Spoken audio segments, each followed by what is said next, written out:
안녕하세요, 박호입니다. 제가 오늘 삼국통일의 주인공 신라를 발표해드리도록 하겠습니다. 일단 건국신화랑 막 이런 신라의 주요 사건들을 알아볼 겁니다. 일단 건국신화부터 말해주면 옛날에 여산마을이 있었어요. 근데 어느 한 우물에서 갑자기 엄청난 빛이 나오는 거예요. 그래서 그 우물로 가니까 갑자기 천마가 거기서 울고 있었어요. 그래서 그 천마를 다가가려고 했지만 천마는 가버렸고 거기에 알이 하나 남아있었습니다. 그리고 그 알을 깨보니 한 아이가 나타났고 하늘에서 빛이 나고 그 다음에 그 땅이 흔들렸다고 합니다. 그래서 하늘이 준 아이라고 생각하여 박혁거사라는 이름을 지어줬는데요. 박은 알에서 나왔다 해가지고 박이고 그 다음에 혁거사는 세상을 밝게 한다는 뜻입니다. 그 아이는 나중에 신라를 세웠습니다. 일단 건국신화에 숨겨진 이야기를 알아볼 건데요. 왜 알에서 나왔는지부터 알아보도록 하겠습니다. 그거 교수님이 소때 하셨잖아요.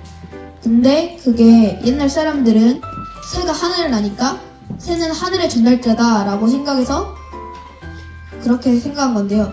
그래가지고 새가 낳은 알에서 혁거새가 태어났으니까 결국 혁거새도 신성하다는 뜻입니다. 그리고 그 여섯 부족이 그거 찾아가서 봤다는 것은 자기가 혼자 혁거새가 나라를 세운 건 아니고 여섯 부족한테 가가지고 여섯 부족이 도와줘서 나라를 세운 겁니다. 그리고 옛날에 이게 혁거새가 나라를 세웠는데 원래 팀이 없었거든요. 고구려랑 백제는 뭔가 중국이랑 이런 데 붙어 있어서 선진무물을 잘 전할 수 있었어요. 그런 데 비해 신라는 외랑 막 이런 쪽이니까 뭔가 그거 많이 중국에 많이 찾아가기 힘들고 막 이래가지고 많이 뒤처지게 되었습니다. 그래서 그거 처음에는 원래 이름도 없었거든요. 왕도 쓰지 못했어요. 그때는 서라볼 사로 막 이런 이름을 불렀는데 이제 22대 지지광 때에 와서야 왕이란 칭호를 사용하기 시작하고 그 다음에 신라라는 이름으로 목을 받아갔습니다. 그리고 지지광 때에는 처음으로 독도를 점령하기도 했는데요. 신라 장군 이사부가 우산도로 돌사자를 끌고 가서 이 녀석들 화목하지 않으면 이 녀석들을 풀어놓겠다라고 했습니다. 그래서 겁이 난 우산도 사람들은 결국에는 항복을 하고 우산도를 점령하게 됩니다. 우산도는 지금의 울릉도고 그때부터 독도가 우리 땅이었습니다. 그리고 법흥왕 이야기를 해볼게요. 옛날에 일단 법흥왕은 불교를 받아들인 왕입니다. 일단 어떻게 불교를 받아들이게 됐냐면 옛날에 법흥왕이 불교를 받아들이고 싶어 했지만 귀족들의 토속신앙에 의해서 잘 전해지지 못했어요. 그래가지고 법흥왕이 어떻게 할까 고민하던 중에 이차돈이 나타나서 자기가 청정림에 절을 짓겠다고 했어요. 그러면 자기 목을 베라고 했어요. 그래서 법흥왕이 안 된다 라고 했는데 이차돈이 계속 하겠다고 하니까 어쩔 수 없이 예라고 했습니다. 근데 그런 이유가 있어요. 일단 법흥왕이 반대한 이유가 있는데 청정림이 아주 신성한 숲이거든요. 그래가지고 거기에 절을 지으면 귀족들이 엄청나게 반대할 거라고 한 거랍니다. 그래서 이차돈이 청정림에 나무를 베기 시작하자 갑자기 귀족들이 찾아와가지고 너 왜 그러냐고 막 화를 냈습니다. 그래서 왕이 그랬다고 하니까 또 왕한테 찾아가가지고 왜 그런 거를 했냐라고 도발도발 했습니다. 근데 법흥왕이 자기는 안 했다면서 이차돈은 목을 베라고 했습니다. 그래서 이차돈이 목이 베기 전에 말하길 자기가 죽으면 부처님께서 엄청난 일을 보여주실 거라 했습니다. 그래서 진짜로 목을 베니 하늘에서 꽃비가 하고 목에서는 흰피가 치솟았답니다. 그 모습을 본 귀족들은 엄청나게 무서워해서 불교를 받아들였다고 합니다. 그리고 불교를 받아들인 법흥왕은 권력이 아주 높아져서 신하들과 결정한 화백회의에 들어가지 않기로 했습니다. 이유는 자기 힘이 세졌으니까 혼자 결정할 수 있다고 생각한 것이죠. 이것은 2차돈 순교입니다. 그리고 골품제도에 대해 설명해 드릴 건데요. 신라의 골품제도란 독특한 신분제도가 있어요. 거기서는 물건도 자기 마음대로 쓸 수 없고 막 그러거든요. 귀족들의 골품제도를 한번 설명드리도록 하겠습니다. 일단 사두품은 태사라는 직업까지 오를 수 있고, 말은 2마리, 집은 15자 이하라고 합니다. 그리고 오두품은 대나마까지 오를 수 있으며, 말은 3마리까지 가질 수 있고, 집은 18자를 넘지 못했다고 합니다. 그리고 육두품은 아창까지 오를 수 있는데, 말은 이거 5마리까지 가질 수 있고 21대를 넘지 못했다고 합니다. 그리고 진골은 이발창까지 오를 수 있으며 말은 9마리를 가질 수 있고 집은 24자를 넘지 못했습니다. 그리고 성골은 왕이기 때문에 따로 제한은 없는 걸로 합니다. 한국어를 찾은 기능을 알아보는데요. 일단 이렇게 보풍왕이랑 지중왕 활약으로 신라가 막 발전하고 나오고 있을 때 백제는 한옥 이름을 빼앗겼었거든요. 그래서 백제 성왕은 신라랑 손을 잡고 고구려를 공격했습니다. 그래서 빼앗긴 한강 지역을 되찾았고, 그 다음에 한강 상류는 이때가 가지고 한강 하류는 신라가 가지게 되었습니다. 그래서 백제가 기도를 하는 것도 잠시입니다. 그리고 533년에 진왕이 백제를 공격해온 거예요. 그래서 관상선에서 붙기 시작했거든요. 근데 원래 백제가 이길 것 같았는데 갑자기 또 신라가 이기기 시작한 거예요. 그래서 성왕이 이거 안 되겠다 싶어가지고 사기를 높여주기 위해서 관상선으로 떠나는데요. 지키는 부하들이 명명되지 않는다는 사실을 안 신라군들은 활을 쏘아 성왕을 죽였고 결국은 한강 상류도 다 차지하게 되었습니다. 그리고 이것 말고도 고구려의 함경도 남부 지역도 차지하고 그다음 526년에 가야를 멸망시킴으로써 땅보다 3배나 넓어지게 되었습니다. 이게 회로 넓힌 지역입니다. 원래 여기였는데 확실히 넓어지고 있고요. 그리고 삼국이 통일이 된 이유를 알려드리도록 하겠습니다. 일단 이제 또 백제와의 싸움이 시작되었는데요. 642년의 일이었는데 의자왕은 신라에서 40개의 성을 빼앗았습니다. 그래가지고 뭔가 위협을 느낀 신라는 고구려의 사신을 김춘추라는 사신을 보냈는데 원계소문이 그러면 너네가 예전에 차지한 함경도 남부지역 내놔라고 했습니다. 그래가지고 김춘추가 안 된다고 하니까 원계소문이 그냥 감옥을 가둬버렸습니다. 그래가지고 결국에는 주겠다고 신라로 돌아가면 주겠다고 거짓말을 하고 빠져나올 수 있었습니다. 그래서 김춘추는 이제는 당나라로 가가지고 이번에 신라와 같이 싸워줄 것을 요청하는데요. 당나라는 다른 학생이 있어가지고 일단 학생은 나중에 가르쳐주도록 하겠습니다. 회의를 했습니다. 그리고 삼국의 통일 2를 가르쳐줍니다. 일단 김춘추가 신라를 도와줄 나라를 찾아오려고 이리저리 돌아다니다가 이제는 더 이상 성골이 남아있지 않았습니다. 그래서 진골인 김춘추가 654년 왕위에 오릅니다. 그래서 신라는 5만 그리고 당나라는 13만의 군사를 들고 백제를 공격하기 시작합니다. 그래서 백제의 계획은 5천 결사들을 이끌고 신라에 맞섰거든요. 근데 10배가 되는 신라군이 갑자기 밀리기 시작한 거예요. 그래가지고 갑자기 엄청나게 지고 있을 때 갑자기 백제 진영에 신라의 화랑 관창이 갑자기 들어왔어요.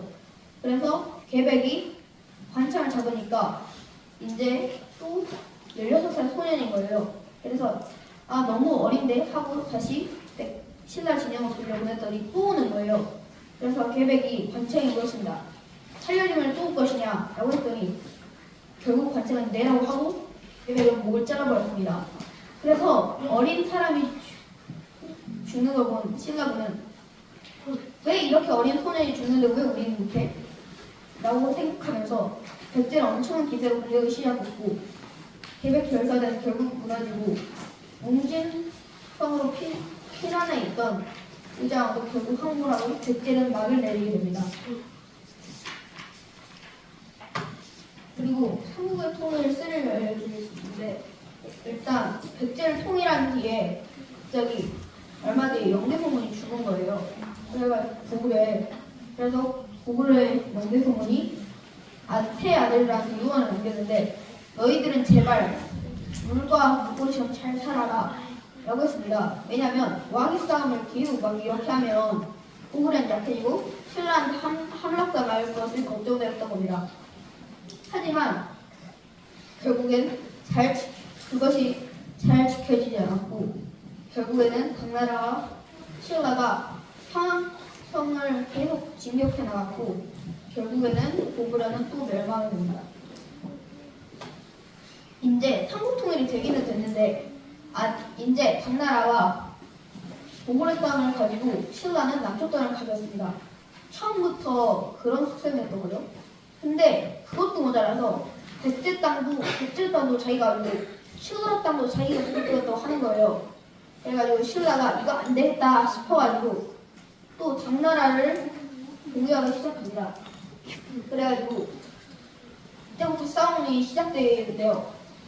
675년에 그 매소성 전투에서 엄청나게 크게 이기고 그다음 676년에 기벌포 전투에서 당나라를 몰아내면서 이제야 진정한 삼국통일이 됩니다.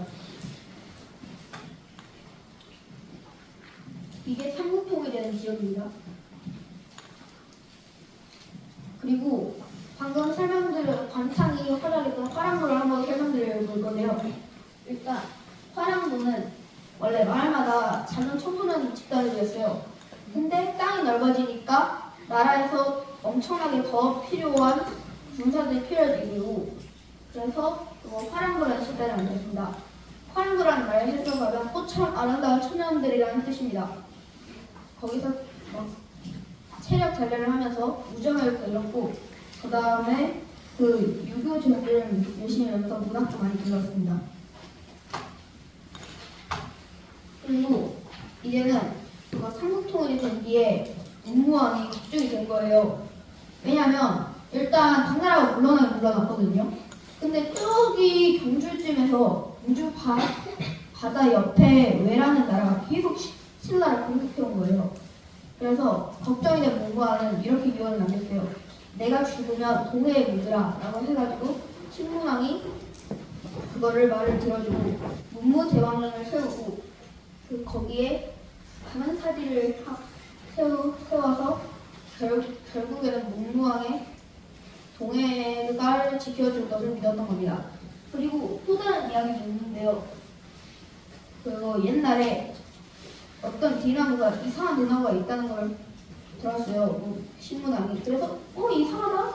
라고 해가지고 그 대나무를 찾아갔거든요. 근데 갑자기 용이 나타나가지고 이 대나무는 한국 통일을 한 사람들의 대나무입니다. 이 피를 불면 세상이 평화로워질 것입니다. 라고 해가지고 진짜로 뭔가 혼란이 있을 때 이 피를 불었더니 진짜로 온갖 재앙이 다 사라졌다고 합니다. 이 이야기에서 찾아볼 수 있는 것은 일단 신문왕은 평화를 받았습니다. 그리고 2번 신문왕은 자기 시대가 더없이 평화로웠다는 것을 강조하고 싶었겠죠. 그리고 신문왕의 개요를 더 설명드릴 건데요. 일단 삼국으로 통일한 뒤 이제 땅이 넓어졌겠죠. 그러면 옛날 토지역 문제들은 이제 거의 낡은 거잖아요. 그래서 땅이 넓어진 신라를 위해 새로운 땅 문제를 해야 했습니다. 그래서 신문왕은 나라 전체를 여러 지역으로 나눠서 다스리기로 했습니다. 신문왕은 정부를 9개의 주로 나누고 각 주는 다시 군과 현으로 나눴습니다. 어떻게 치냐면 지금 전라남도 화순이 있다 이런 거랑 엄청나게 비슷한 거죠. 그래서 또 나라의 인재를 키워내기 위해 북학이라는 학교를 또 세웠습니다. 그리고 또 경주는 여기 구석에 있으니까 새로운 수도 5개를 만들었습니다. 근데 말만 수도라고 하면 안 되니까 왕과 귀족들을 여러 군데 보냈습니다. 근데 이런 속셈 말고 다른 속셈도 있었는데요. 귀족들이 아주 커지는 걸 막으려고 했던 겁니다. 그리고 또 관료전이라는 것도 생겼는데요. 원래 노급을 받고 있었거든요, 귀족들이. 근데 이거 너무 많은데 힘을 줄여야겠다 라고 해가지고 더 빈약한 관료전을 주기 시작했습니다. 이게 다 거의 귀족들의 힘이 약해지는 것이죠. 일단 이유는 귀족들이 그 나라의 이익을 생각 안 하고 또 자기 이익만 생각하는 귀족들이 많이 있었기 때문입니다. 그리고 이거는 그 방금 설명드린 아는 지역입니다. 그리고 또 신문한 계획을 더 있는데요. 일단 귀족에 대한 개혁 말고도 백성들에 대한 개혁도 했는데 신라 촌락 문서를 보면 거기서는 백성들이 촌이라는 작은 마을을 이루어 살았는데 거기서 어떤 그 촌을 귀족들을 보내 다스리게 하고 거기를 3년마다 검사하게 했습니다. 그래서 세금을 낼 때에는 3년마다 거기를 보내서 아주 세심하게 검사를 해서 세금을 내겠습니다. 그리고 신문왕의 아들 성덕 때에는 그냥 아주 가난한 백성들에게 땅을 나눠주겠습니다. 그리고 신라의 무역을 설명드릴 건데요. 일단 신라의 유물들 중에는 해외 물건이 발견되긴 하는데요. 이럴 때에는 무역 물건이라고 봅니다. 그래가지고 신라의 자기식품은 세계의 눈을 사로잡았고 그래가지고 또 신라의 의상은 해외에서도 많이 인기가 많았었다고 해요. 그리고 거기 무역한 사람들은 일단 당나라, 아라비아, 이런 나라들이 있었다고 합니다. 그리고 또 페르시아 상인들까지 있었어요. 그리고 그런 서역의 사람들은 양탄자, 상하, 후추 같은 서역의 물건들을 팔았다고 합니다.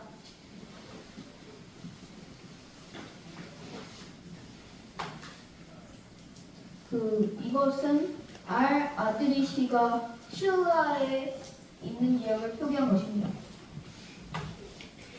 그리고 장보고에 대해서 설명해 드릴 건데요. 일단 장보고는 완보에서 태어난 것으로 알려져 있습니다. 근데 장보고는 원래 이름이 장보고가 아니라 궁복이었습니다. 궁복이라는 뜻은 활을 잘 쏘는 사람이라는 것으로 알고 있어요. 그래서 장보고는 고품제도가 있다고 했잖아요. 근데 그것도 귀족들이었고 백성은 훨씬 더 낮았겠죠? 그래가지고 아예 출세할 기회까지 주어지지 않은 백성들은 아주 답답했겠죠. 그래서 장보고는 당나라로 가기로 했습니다. 그래서 당나라에서 활을 잘 써가지고 장군이 되고 당나라에서 여러 활약을 했습니다. 근데 결국에는 장보고는 신라로 다시 돌아왔습니다. 왜일까요? 그것은 그 당시는 왕위 싸움으로 엄청나게 혼란했던 때였습니다. 그래가지고 왕족들이 백성들의 삶을 하나도 안 살린 거예요. 그래가지고 다시 신라는 해적들이 들고 있는 곳으로 변하기 시작합니다. 그러면서 점점 내교도도 점점 사라지고 그래가지고 그건 120년 동안 20번이나 왕자가 바뀌었다고 합니다. 그래서 장보고가 갑자기 신라를 찾아가지고 신라 장군이 되겠다고 했어요. 그래가지고 왕은 장보고의 뜻을 들어줍니다. 그래서 지금의 청해진에서 매적들을 아주 잘 붙잡았고 매적들은 장보고란 이름만 들어도 꽁무니를 빼도록 무서워했다고 합니다. 그리고 또 신라의 무역도 다시 발전시켰는데요. 신라의 무역은 일단 강진이랑 이런 데는 청대가 유명하잖아요. 근데 장보고도 그때는 여기 흙이 좋네? 해가지고 도자기도 만들어 팔고 막 신라의 유명한 물건들을 팔고 했습니다. 그래서 장보고 물건이 너무 좋아서 그냥 거기서 돈을 다 써버린 사람도 있었어요. 그래서 또 자기의 딸이 왕족이 될 만한 적도 있었는데요. 일단 어떤 김우직이라는 사람이 장보고를 찾아옵니다. 이는 왕이 되고 싶어서였습니다.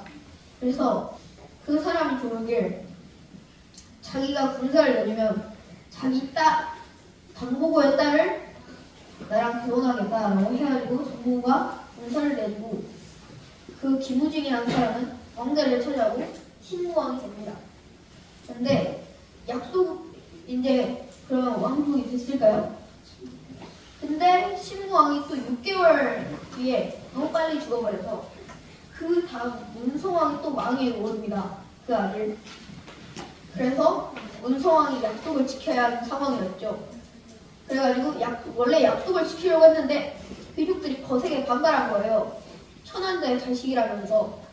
그래가지고 결국에는 하지 못했고 화가 난 장보고는 귀족들을 상대로 반란을 일으켰고 그리고 귀족들이 벌벌 떨고 있을 때 어떤 그 영장이라는 사람이 찾아와가지고 자기가 장보고를 죽이겠다고 합니다. 영장은 옛날에 장보고의 부하였거든요. 그래서 그 영장은 술자리에서 장보고를 죽이고 결국에는 장보고의 반란은 끝이 나게 됩니다. 그리고 이렇게 왕의 싸움이 계속되고 있을 때 신라는 계속 황폐해졌다고 한대요. 그래가지고 이제는 장보고가 죽은 뒤에 더 심해져가지고 막 3,000명이나 되는 노비를 기도했고 하루 한 끼에 50가지 요리를 먹는 귀족들도 있었습니다. 그래서 귀족들이 사치를 할수록 백성들의 살림은 아주 안 좋겠죠.